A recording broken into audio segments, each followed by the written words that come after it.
Bom dia, boa tarde, boa noite. Não importa qual horário você esteja assistindo essa edição do RSN, estamos de volta. Seja muito bem-vindo. Meu nome é Vanessa Mata. Sônia Fernandes, tudo beleza? Terror regressa para Paris. No dia 21 de abril, esse dia penúltimo, a campanha para as presidenciais na capital francesa voltou a ser o palco de um ataque já reivindicado pelos Estado Islâmico, infelizmente. Um homem armado disparou sobre polícias nos Campos Elíseos. Um dos agentes morreu e outros dois ficaram gravemente feridos. O atacante, já conhecido pela polícia, foi abatido, mas as autoridades não descartam a hipótese de haver ainda um cúmplice em fuga. No canal de comunicações do Daesh, o autor dos disparos foi identificado como sendo um soldado chamado Abdul Youssef. Para o que foi e a reunião que estava marcada do Conselho de Segurança francesa, devido do ataque, foi adiada, foi cancelada. E em Paris foi novamente um outro início de terror. Os dirigentes da Frente Nacional, Marine Le Pen, e o conservador François Fillon cancelaram todas as ações de campanha prevista para aquele dia seguinte do ataque. Na verdade, a eleição continuou. As eleições francesas podem ser fundamentais para o futuro da Europa e do mundo. Candidatos concordam com a necessidade de transformar a União Europeia, mas propõem soluções totalmente distintas que vão de saída do bloco e dos seus fortalecimentos. A decisão do pleito é importante para o rumo da Europa porque a França, juntamente com a Alemanha, é um dos países fundadores da UE e chamada de locomotiva de construção do bloco. Alguns defendem a saída da França da UE e da zona da euro, enquanto outros querem renegociar acordos para dar mais soberania, na verdade, aos membros do bloco ou criar uma Europa menos liberal e dar fim à concorrência considerada selvagem dos países do leste europeu e dos outros países como o da China.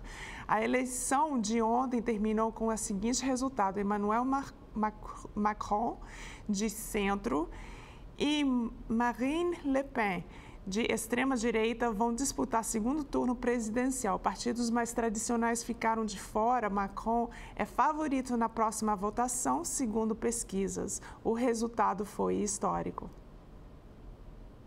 Quando o terror joga na bolsa do ataque, a bomba contra o autocarro da equipe de futebol do Borussia de Dortmund, é um cidadão germano-russo de 28 anos. De acordo com as autoridades, o homem pretendia, com o ataque, provocar uma descida abrupta do valor das ações de Borussia na bolsa financeira, de modo a abater substancial o lucro imediato a partir de uma operação financeira que tinha realizado anteriormente.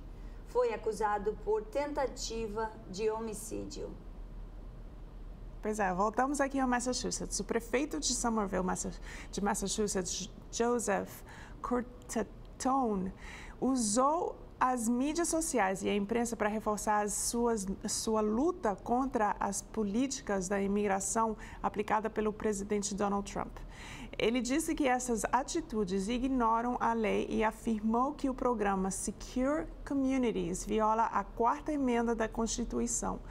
Policiais locais não podem agir como oficiais de imigração e nem manter imigrantes detidos para a Immigration and Customs Enforcement, ICE, sem motivo.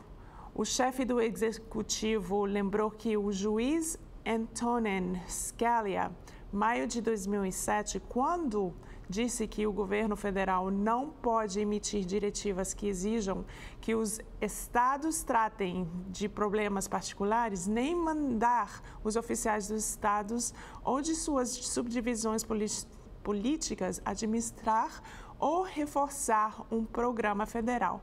Para Curtatone, está claro que, sob a Constituição e os princípios constitucionais de federalismo, o governo federal não pode comandar os estados para fins federais. Alterações à Lei da Saúde Pública em discussão. O surto epidêmico de sarampo em Portugal já causou a morte de um jovem e está a afetar principalmente as pessoas que não foram vacinadas. À luz destes acontecimentos, a Assembleia da República começa hoje a discutir a possibilidade de alterar a Lei de Saúde Pública do modo de tornar mandatória ou compulsória a vacinação. Foi já entregue em São Bento uma proposta de lei do Executivo sobre o assunto, mas não propõe a obrigatoriedade devido à complexidade da matéria que encontra na esfera da liberdade individual. O governo considera aconselhável discutir esse assunto mais profundamente no parlamento e enriquecer essa discussão com as opiniões de peritos em todas as áreas implicadas por eventuais e alterar a lei se necessária. A explosão de obesidade na população brasileira adulta, revelada na última semana pela pesquisa de vigilância de fatores de risco e proteção para doenças crônicas por inquérito telefônico Vigitel, tem impacto direto no avanço do sobrepeso entre as crianças. O levantamento anual do Ministério de Saúde identificou um crescimento de 60% no número de adultos obesos nos últimos 10 anos. 1 em cada 5 brasileiros adultos está nessa situação. E metade da população está acima do peso. A estatística é alta também entre as crianças. 1 em cada 3 brasileiros já apresenta excesso de peso na infância. O estudo de riscos cardiovasculares em adolescentes, ERICA, de 2015 indica que 2,4% dos adolescentes brasileiros estão obesos e 25,5% dos adolescentes de 12 a 17 anos estão com excesso de peso. O que fazer? Os especialistas são unânimes. Dar exemplo é um primeiro passo. Boa parte da educação das crianças decorre de que elas veem os pais fazerem. Vale o mesmo para a dieta. Evitar ao máximo oferecer sucos e refrigerantes aos pequenos é outra recomendação, justamente por causa dos doces. Mesmo sucos naturais são altamente calóricos, lembra a pediatra Elza Mello. Além do excesso de calorias, a ingestão frequente dessas bebidas acostuma o paladar da criança desde cedo e pode acabar fazendo com que ela rejeite beber água. Não mandar raspar o prato é uma medida simples e eficaz também. As mães esperam que as crianças consumam porções iguais de alimento todos os dias e costumam obrigá-los a comer até o fim. Mas esse comportamento é equivocado, diz a especialista. Por fim, é preciso limitar o uso de mídia que incentivam o sedentarismo e promover a prática de atividades físicas em todas as idades. Sem dúvida, a obesidade não é só em Brasil, né? É no mundo geral, em todo todo o universo agora. Vamos voltar à Venezuela. Venezuela a ferro de fogo. A oposição convocou novas manifestações nesse dia 20 de abril, com Henrique Capriles a garantir uma participação em massa. Ao mesmo tempo, o presidente Nicolás Maduro mostra-se disponível para voltar ao diálogo com todos os setores que queiram discutir o futuro do país. Mas protestos do dia 21 contra o governo, onde morreram 3 pessoas, 2 jovens de 19 e um de 23 anos, e outro militar. Pois é. Enfim, enquanto ao assunto que eu estava falando antes, eu concordo com você, Sônia. Na verdade, isso daqui não é uma coisa que seja do Brasil todo, vou voltar um pouquinho, né? Mas também isso daí é do mundo inteiro que está vendo isso. Eu acho que o estilo de vida que a gente está vivendo, que é um pouquinho mais rápido, né? Ele condiciona as pessoas a esquecerem de si mesma. É claro que é muito importante a gente sempre visitar os assuntos, né, do mundo, o que está acontecendo por fora, mas também é bom visitar o que está acontecendo conosco mesmo. Não é isso? Sem dúvida. Técnica inovadora permite os doentes em coma comunicar-se com o exterior. Esta está sendo usada em Portugal. Doentes em coma em um estado vegetativo que não responde mais ao verbal, ou estímulo verbal, podem agora comunicar através de uma touca que lê pensamentos dos cérebros ativos, mas que estão em um corpo de estado vegetativo, através da leitura das atividades cerebrais ou impulsos cerebrais ou neurológicos que o cérebro manifesta. Esses estímulos feitos com o estímulo exterior que é transmitido através dessa touca, possibilita essas pessoas se comunicarem com as pessoas especialistas nesse ramo. Portugal é um dos 3 países a nível mundial onde já se pode utilizar esse explorador da mente. A terapia da touca custa 30 a 50 mil euros, depende do estado do paciente e dos profissionais envolvidos a esse tratamento. Bem custoso, né? Mas espero que tenha um bom avanço e com certeza a gente veja também resultados com isso. O presidente Donald Trump disse neste domingo, ontem, dia 23, que ele espera que o México pague pela muralha que ele prometeu construir na fronteira, ressuscitando uma promessa da campanha que afetou as relações entre os Estados Unidos com o México na sua primeira semana na presidência. Pois é. Trump retomou sua exigência ao México na manhã em que, simultaneamente, tentou pressionar os democratas do Congresso para incluir financiamento para o muro na legislação orçamentária necessária para manter o governo americano funcionando além de sexta-feira. Na Cidade do México, um porta-voz do ministro Relações Exteriores não tinha um comentário a fazer sobre as declarações do Trump a respeito do pagamento do muro. A exigência do presidente republicano de que o México pague pelo muro deu início a uma crise diplomática com o vizinho do sul dos Estados Unidos durante a primeira semana da presidência. O presidente mexicano Enrique Peña Nieto desistiu de uma viagem planejada para se encontrar com Trump e a Casa Branca sugeriu a ideia de um imposto de 20% em produtos mexicanos para pagar pela muralha. Os 2 líderes concordam no dia seguinte que não falariam publicamente sobre o pagamento do muro, disse o governo mexicano. A Casa Branca disse que os 2 reconheceram que tinham discordâncias sobre a muralha, mas concordaram em resolver essas diferenças. Trump buscou a muralha, cujo custo previsto é de mais de 20 bilhões de dólares, para parte do seu esforço para frear a imigração ilegal. Para o México pagar o projeto está fora de cogitação. Incrível. Agora, são 199 casos de hepatite A em Portugal desde o início do ano. O número foi revisto pela Direção-Geral da Saúde, depois do último balanço que foi feito dia 7 de abril. E teve estabilizado que 160 doentes naquela época.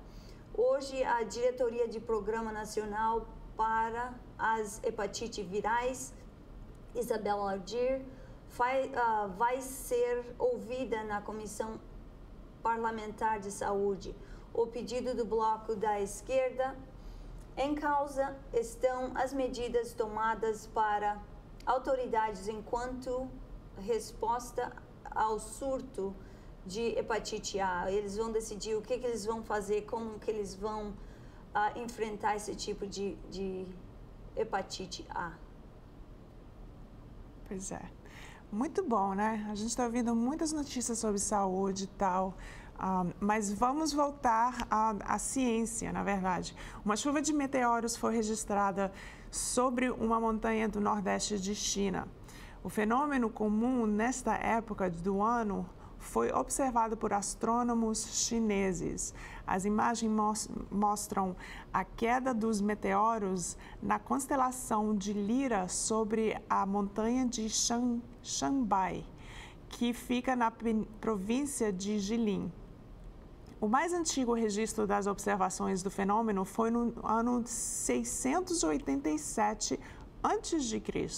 As imagens foram feitas por câmeras ultrassensíveis e de alta resolução. As chamadas estrelas cadentes estão associadas aos restos de poeira deixados pela passagem do cometa Thatcher. Vamos agora à entrevista que a Sony fez com o professor Carlos Almeida. Muita cultura brasileira, portuguesa e que está acontecendo em Fall River. Carlos Almeida é há mais de 15 anos professor da língua portuguesa em Bristol Community College e também oferece muitas oportunidades para cultivar a língua portuguesa nessa região e em outras regiões, não só em Bristol Community College. Vamos ver a entrevista. Hoje com o Carlos de Almeida, ele é o diretor do Luso Centro de BCC, uma pessoa muito importante para a comunidade. E, em primeiro lugar, gostaria de agradecer muito da sua presença no nosso show. Fala um pouquinho, Carlos, sobre você. Muito bom dia, Sony. Gostaria de agradecer a oportunidade de estar aqui no programa Revisão Semanal de Notícias e de me oferecer essa oportunidade de falar um pouco sobre o Luso Centro aqui no Bristol Community College. Eu sou o professor de português desde o ano 2000 aqui no BCC. E o Luso Centro, que é um centro de promoção da cultura portuguesa lusófona, está em funcionamento desde o ano 2003. Eu estive como diretor adjunto do centro até o ano 2015, onde passei a ser o diretor. E o centro promove muitas atividades. Todos os anos nós temos uma série cultural que envolve lançamentos de livros, peças de teatro, mostras de documentários, filmes, palestras, conferências e também o Dia da Língua Portuguesa, que é celebrada todos os anos na primeira quinta-feira de maio. E este ano vamos ter um programa excepcional. Sem dúvida. Sim, sim. Dia 5 de maio, gostaria de convidar toda a plateia, todos os ouvintes para vir participar. É incrível a diversidade de programas que vocês oferecem.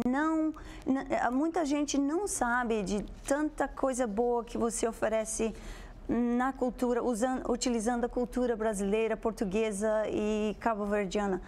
Como que as pessoas poderiam se envolver mais, Carlos? Este ano vai ser, aliás, no dia 4 de maio, não 5, que é uma quinta-feira. Temos um programa muito especial com a participação do Dr. Pedro Carneiro, que é o cônsul de Portugal em New Bedford, que vai falar um pouco sobre a comunidade dos países da língua portuguesa.